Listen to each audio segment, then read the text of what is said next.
There are stupid questions, but it is better to be seen as ignorant by others than to be ignorant of reality. Marcus Aurelius praised his adoptive father, saying, his searching questions at meetings. A kind of single-mindedness almost, never content with first impressions or breaking off the discussion prematurely. One of the shifts Stoics ask us to make is towards seeing character and away from individual actions. Basic questions are good examples of why this shift matters. Don't think in terms of single questions.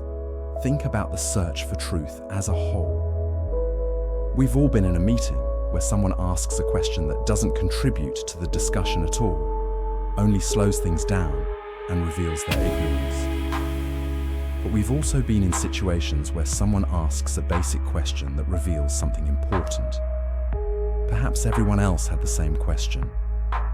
Perhaps we initially thought the question was silly, but the follow-ups caused us to recognize that we were wrong. What separates these cases, perhaps, is not just the skill to know what and when to ask, but the ability to genuinely seek understanding. Many people who have a reputation for getting things done ask basic questions. Take a description of Napoleon, for example, from a fellow officer.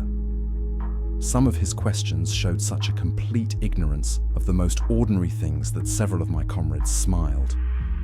I was myself struck by the number of his questions, their order and their rapidity, no less than the way by which the answers were caught up and often found to resolve into other questions which he deduced in consequence from them. But what struck me still more was the sight of a commander-in-chief perfectly indifferent about showing his subordinates how completely ignorant he was of various points of a business which the youngest of them was supposed to know perfectly, and this raised him 1,000 cubits in my opinion.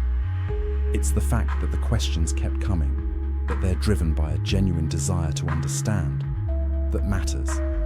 Cultivate this desire to know things as they are, and then act on it. Focus on this trait, and become a little less ignorant of reality.